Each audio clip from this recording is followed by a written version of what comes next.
What's up, everybody? It's Alex from Heavy New York, and on the phone we got round two with Andy of Thy Art is Murder. Thank you, Andy, for your call today. No worries. Good to be here. Yeah. Hope you're doing well. It's about to be the weekend. Yeah, exactly, right? Mm-hmm. But it's so awesome to have you here. The last time we spoke was on your tour with Fallujah and Ghost Bath, and then you were well into the record cycle for Dear Desolation, but now Human Target is scheduled to come out this summer. You want to give a rundown on how the making of it was? Super smooth, like most of our records. We again went into the studio with our good friend, long-time collaborator, Will Putney. Yep. In Belleville, New Jersey. And I think all in this time, writing and recording, we started the second week of November and we finished right around New Year's Eve. New Year's Day, actually. I finished the last bit of guitars. So about 2 months, super cruisy, really relaxed, creative experience, and, you know, it's awesome. Can't really complain. Yeah, I can imagine. It's fair to say, do you have like a formula that you tend to stick with the making of every record, or has the making of every record kind of been its own experience and its own approach? Everything is its own experience. I will say that we have a formula in the way that we decide to approach things, but after that, all bets are off. I mean, we really threw out all of the rule books that we've kind of had on ourselves in terms of writing the songs and everything this record. We kind of just thought, we're a metal band, let's just think about it as writing metal songs and do that. But in terms of like a formula and a level of comfort, we like to write the records really fast, and we like to write them right before recording. You feel like the pressure and the urgency and like the short amount of time that it takes kind of identifies the record to a timestamp in our lives. Mm-hmm. Whereas if you wrote the record over a couple of years, there might be a very broad range of influences or moments in your life that the record comes from. For us, the record was written in 3 to 4 weeks. So whatever happened in November last year, that's what kind of came out in the record. We like recording in New Jersey. We don't like being at home. I think going home at the end of the workday kind of removes some urgency also. We normally work about 18 hours a day, 7 days a week when we're making a record. So it's a big grind, but again, I think that you can hear that in the records. There's not like a level of comfortability from sitting at home and playing Xbox all day. Yeah. Writing songs when you feel like it. And the other one is just working with Will Putney, you know. It's our fourth record together, and we're old friends, and he understands us and we understand him, and it makes the whole record-making process an absolute pleasure. Yeah, Will Putney's great people. I don't think I've been to a single death metal show in New York City without running into him one way or another. Oh, yeah, he's everywhere. Yep, exactly. And, you know, it's interesting that you mentioned that you like to get the record done in a short period of time. You like to feel the same way when you finish it as you did when you started, right? Yeah. Yeah, so thank God this is not going to be like another... I don't have to worry about you guys putting out like a Chinese Democracy or taking as long as Tool takes on the next album. No, I think that dilutes... I mean, for whatever works for those bands, but for us, like, urgency is part of the sound. It's part of the intensity and the aggression in the music, and making the records fast, I think, is a really good way to kind of subconsciously add that to the music that you're making. Absolutely. And I've noticed that with the last record, Dear Desolation, like you go right from Puppet Master to the Sons of Misery to the title track. It's just like it's completely uncompromising one way or another. I think like flowing is like that sort of formula that all the Thy Art is Murder records have. Yeah, I mean, it's just how we've always done it now, and I think it's how we're always going to do it. Absolutely.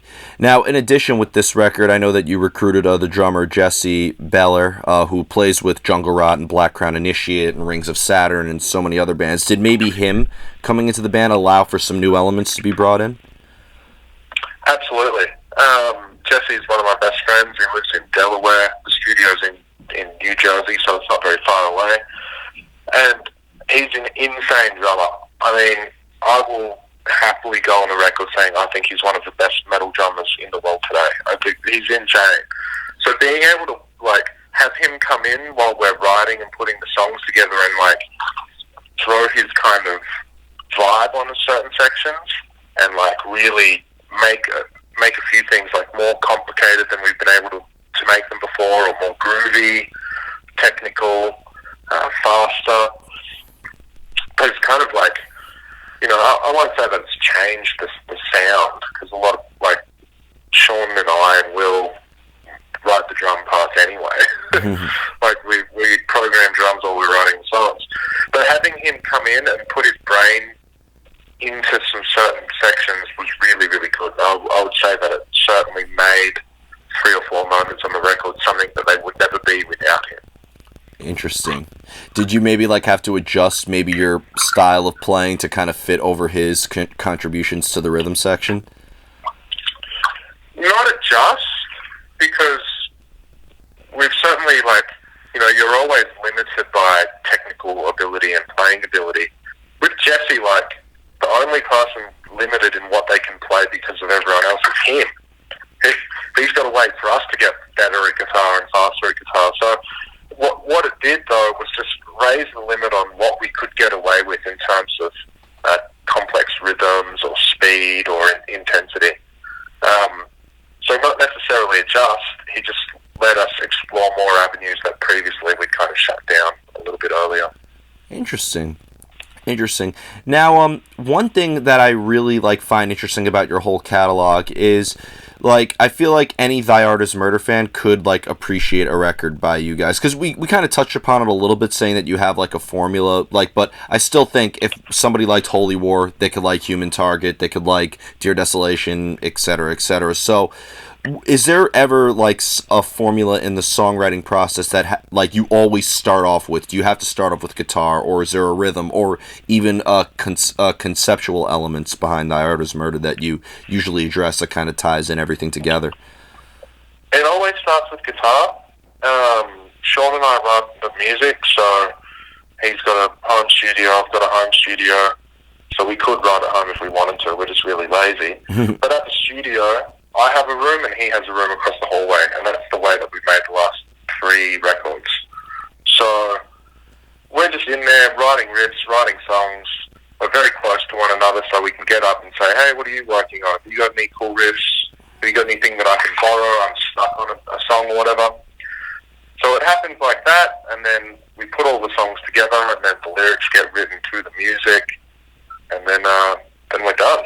We normally record drums and vocals last, because once the music's sort of set in stone, throughout the recording process, we might go, ooh, it would be cool to make this bit longer, or it would be cool to make it a little bit faster, or change the drum pattern to suit the vocals more.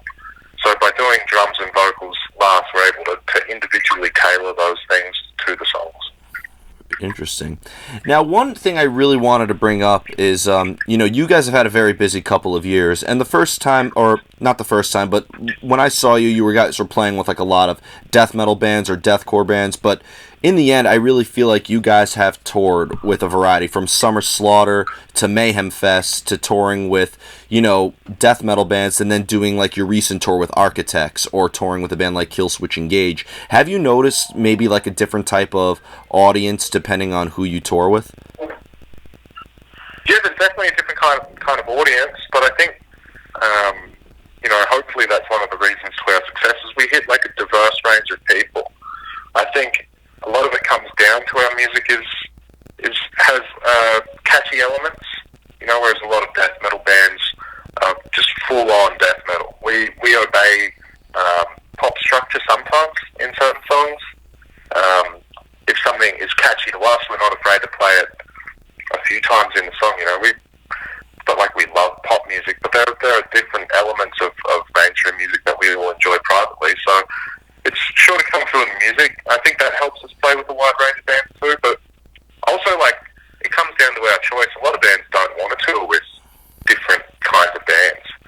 I mean, we've toured with Fit for an Autopsy, Amur, Born of Osiris, Slayer, Dying Fetus, Decay. Decapitated, Architects, Parkway Drive, like Miss May I.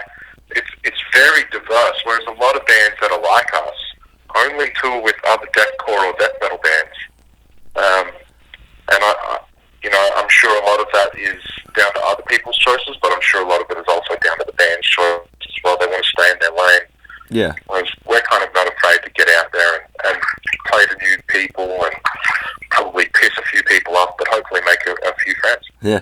Friends and fans. Well, I feel like you guys, because, not to pigeonhole you guys by any means, but a lot of people think of deathcore when they listen to your band, and I think you get the best of both worlds. Like, if you were to tour with a band like Whitechapel or Born of Osiris or Chelsea Grin, everybody is there to see all the bands at once. You kind of, really get a bang for your buck, but then, you tour with, a band like Parkway Drive or Architects, who's very different. I think in the end, you will be turning people on, either to a heavier style of music, or you just play to new people in general, and people remember your name. Absolutely, that's the name of the game. Is make new fans. And if we played with the same bands all the time, like a lot of those bands do, then we'd just be playing with the same bands every time. Yeah, and it would get monotonous fairly quickly, right? I think for us, maybe I don't know, but also for the fans, Who wants to be seeing the same bands all the time? I mean, a lot of people in this day and age are hyper-controlling of what they consume. Mm. It's the age of this over-democratization of choice, with, I don't want to pay for music until I've heard it first, which, as we've seen, has driven the market value of music through the basement. It's basically destroyed the music industry for heavy music. So, a lot of those kinds of fans that are like that, super anal and I only like death metal and whatever.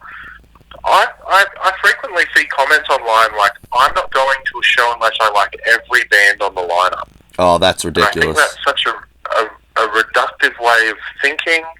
I think people like that actually are stupid. Yeah, you're right. That there's nothing wrong with knowing what you like and liking what you like. I'm super big into that.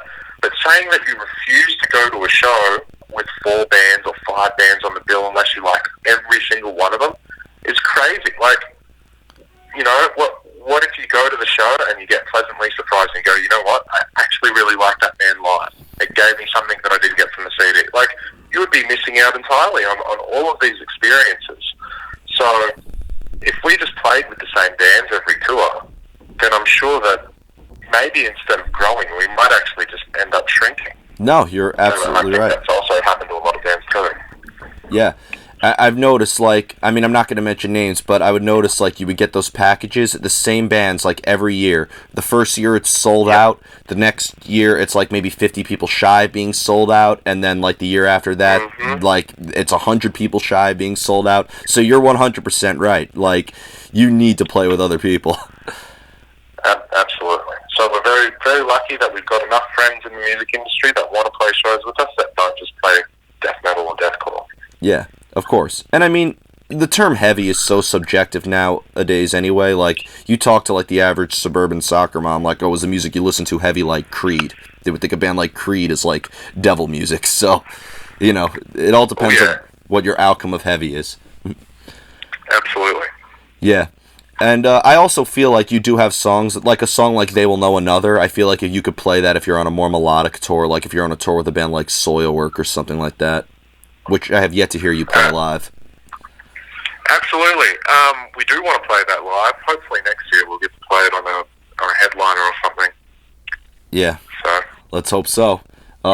So before we go, I'd like to thank you so much for your time. It's going to be I was just listening to the album, and it's absolutely awesome. Definitely another good stamp in the Thy Art Is Murder catalog. Is there just anything else with Thy Art Is Murder you would like to promote? Obviously, it's a new record cycle. We could be expecting to hear you on the road plenty of times, right? Oh, yeah. We should hopefully be back in the fall. Hopefully we'll be announcing that in the next couple of weeks. So keep your eyes peeled. Obviously, our website, www.thyartismurder.net, for all the different pre-orders. No matter where in the world you live, you can find the cheapest and best options for you. And keep in touch with our tour dates. Awesome. Well, thank you so much, Andy. No worries. Yep. Everybody, we are here with Andy of Thy Art is Murder. Human Target out this July via Nuclear Blast. Pick it up, and we'll see you next time on Heavy New York.